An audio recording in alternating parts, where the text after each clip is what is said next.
नमस्कार दोस्तों। तो आज आपको हम बताएंगे कि क्यों कुछ लोग कबीर साहब को अज्ञानी समझ लेते हैं, अधूरे समझ लेते हैं। क्यों कबीर साहब को वो अच्छी तरह समझ नहीं पाते कि वो क्या बात कर रहे हैं। बाणियाँ उनकी ही लेंगे, अपना जो उल्लू सीधा करना जिसको कहते हैं कि अपनी बात मनवाने के लिए प्रमाणित उनकी ही बाणियाँ लेंगे कि देखो कबीर साहब भी कह रहे हैं।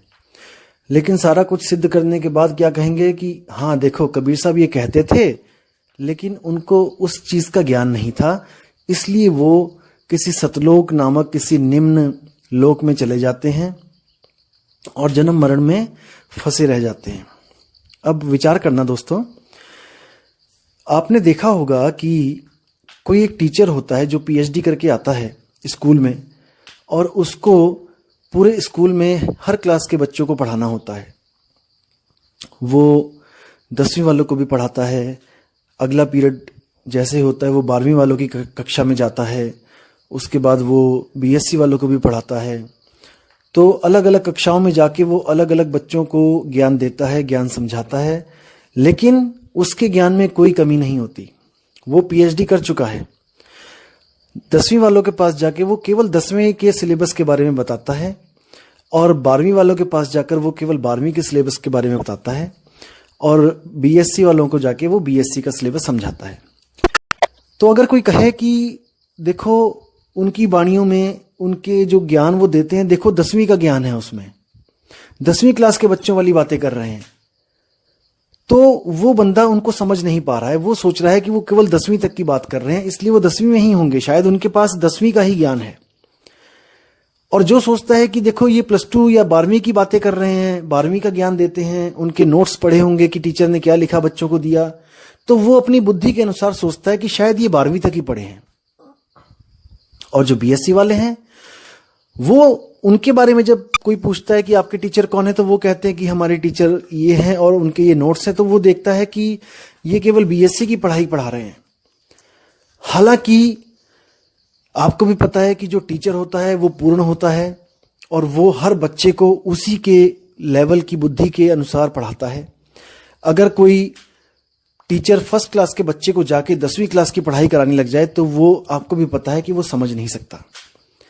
इन महाशय के साथ भी कुछ ऐसा ही अनहोनी घटना हो गई है, जो ये समझ नहीं पा रहे हैं कि कबीर साहब किसकी बात कर रहे हैं, कहाँ की बात कर रहे हैं। क्योंकि देखो धर्मदास की जो बुद्धि थी वो कहाँ तक काम करती थी। धर्मदास मूर्ति पूजा करते थे। आपको भी पता है कि धर्मदास और उनकी पत्नी जो थी वो मूर्ति पूजा करते थे। अब एक मूर्ति पूजक को तुम जाकर आत्मा परमात्मा की बात करोगे तो वो कभी नहीं समझ सकता, वो कभी नहीं जान सकता, क्योंकि उसको जो पुराने पंडितों ने, पुराने जो ऋषि मुनियों ने घोटा पिला रखा था कि ऐसे एक स्वर्ग होता है, वहां पर इंद्र होता है, और ये कृष्ण जी होते हैं, ये राम जी होते हैं, ये ऐसे पैदा हुए, ये ऐसे आए इस दुनिया में, ये लीला रची। तो इतना कुछ उनके दिमाग में भरा हुआ था कि वो आत्मा परमात्मा की बातों को नहीं समझ सकते थे।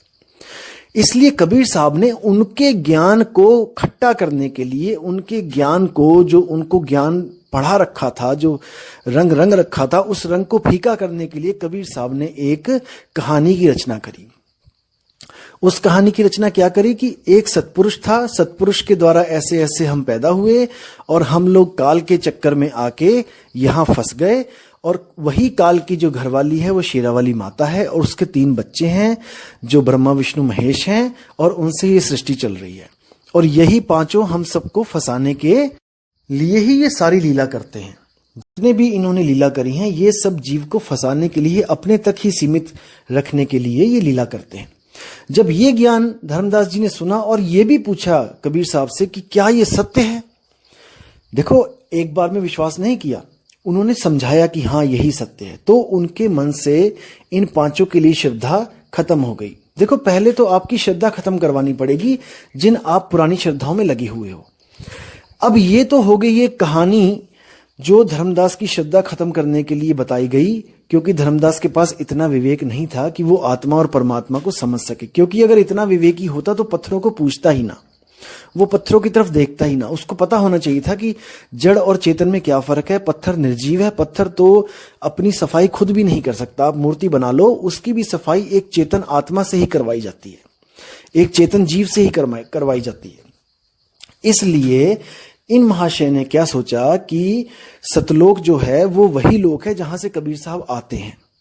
देखो, अब इन्होंने एक वीडियो में और बोला कि जो पुरुष जहां से आता है वहीं तक उसकी सीमित होती हैं शक्तियां, वो किसी और लोक में नहीं जा सकता। जहां से जो पीर फकीर आया है जिस लोक में, वो उसी लोक की वाणी कथेगा और अपने ही लोक तक वो लेके जाएगा। अब सोचो, अगर कबीर साहब केवल सतलोक से आए हैं, जो इसके कहने के अनुसार जो निम्न लोक है, तो कबीर साहब की वाणियों में अलख लोक, अगम लोक, अनामी लोक के पुरुषों की व्याख्या क्यों है कि वहां पर जाओगे, सतलोक तक जाओगे तो इतने करोड़ सूर्य का प्रकाश होगा, आगे अलख लोक में जाओगे तो अरबों सूर्य का होगा, आगे लोक में जाओगे खरबों सूर्य का होगा। क्या कबीर साहब वहां गए हैं? क्या कबीर साहब ने वहां जाके अलग अलग पुरुषों को देखा है? अगर उन्होंने पुरुषों को देखा है जो आगे से आगे और ज्यादा खरबों अरबों सूरज के जो है समान प्रकाशित है, तो वो वापस सतलोक में क्यों आएंगे? क्योंकि सतलोक से ज्यादा तो अलख लोक में सूरज चमक रहे हैं, उससे ज्यादा तो अकह लोक में चमक रहे हैं, अनामी लोक में चमक रहे हैं। तो कोई अपनी आत्मा के साथ इतना बड़ा धोखा कैसे कर सकता है कि वो अच्छी वस्तु छोड़ के घटिया लोक में आ जाए? आप खुद सोचिए, आपके पास मौका है कोई भी चीज लेने का बाजार से, आप अच्छी चीज लेके आओगे कि घटिया चीज लेके आओगे, और परख करने के बाद आपको पता भी लग गया कि ये आदमी घटिया चीज दे रहा है, तो क्या आप उस चीज को आप उसको एक्सेप्ट करोगे? कभी नहीं करोगे। तो इसकी बुद्धि जो है वहीं तक चल रही है जहां तक ये चलाना चाहता है। जहां तो इसको लगता है कि आत्मज्ञान के कुछ प्रमाण देने चाहिए, वहां तो ये कबीर साहब की वाणियां आपको प्रमाणित कर देता है कि देखो कबीर साहब कह रहे हैं कि आत्मा के बारे में ऐसे ऐसे कह रहे हैं। लेकिन क्योंकि इसको स्वयं को सिद्ध करना है और बाकियों को नकली बताना है, इसलिए ये उनकी 10वीं क्लास की जो वाणियां हैं उस टीचर की, वो वाणियां दिखा देता है कि देखो ये कबीर साहब की वाणियां ये कह रही हैं। अरे भाई, कबीर साहब 10वीं वाले को भी पढ़ा रहे हैं, कबीर साहब 12वीं वाले को भी पढ़ा रहे हैं, कबीर साहब पीएचडी वालों को भी पढ़ा रहे हैं, क्योंकि वो ऑलराउंडर हैं। उनको सब पता है कि कौन कितने पानी में है। लेकिन आप समझ नहीं पाए, इसलिए आपको ऐसा लगता है कि शायद वो अज्ञानी है। असल में बात यही है, कबीर साहब ने कभी नहीं कहा कि किसी लोक में जाओ, कभी नहीं कहा। सतलोक एक इशारा है, सतलोक एक सैन है। वो कैसी सैन है, वो क्या है सतलोक, मैं आज आपको क्लियर करता हूं। सतलोक, लोक क्या होता है? जहां पर कोई भी निवास करता है वही लोक होता है।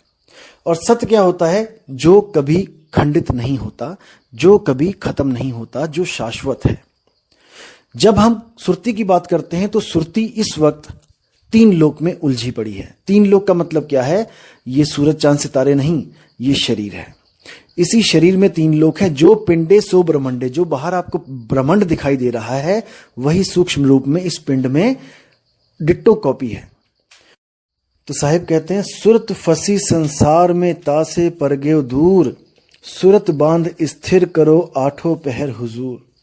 जो सुरती फंसी है इस देह में फंसी है। और 3 लोक क्या है? 3 लोक है देह में, रोम रोम में धाम, सतगुरु बिन ना पाइये सार शब्द निज नाम। अब इन्होंने बोला है कि 3 लोक है देह में, इसी देह में तीनों लोक की कॉपी आपको मिल जाएगी। और सुरती इन्हीं 3 लोक के चक्कर में फंसी है। इन 3 लोक से जो न्यारा, यानी शरीर है 3 लोक, अब शरीर से न्यारा क्या है? वो है आत्मा। जब तक वो आत्मा को नहीं प्राप्त करेगी, जब तक वो इस ही शरीर में रहेगी और इसी शरीर से जन्म और मरण के चक्कर में पड़ी रहेगी। तो दिक्कत यहां पे आती है कि ये अपने अलावा किसी की भी बात को सत्य नहीं मानना चाहते हैं। दिक्कत ये है, ये चाहते हैं कि इनको जो अनुभूति हो गई है बस वही परम सत्य है। ये एक तरह से स्वयंभू बन गए हैं, स्वयंभू। तो स्वयंभू के लिए कबीर साहब ने बोला है कि बड़े बड़े स्वयंभू यहाँ पे आए जिन्होंने बिना गुरु के ज्ञान प्राप्त किया, जैसे महात्मा बुद्ध भी थे। तो उन स्वयंभू, वो स्वयंभू भी उस तत्व को नहीं प्राप्त कर पाए जो निहित तत्व है, जो तत्वों से परे है। उसको तत्व क्यों बोला? क्योंकि उसकी भी कोई हस्ती है। जैसे 5 तत्व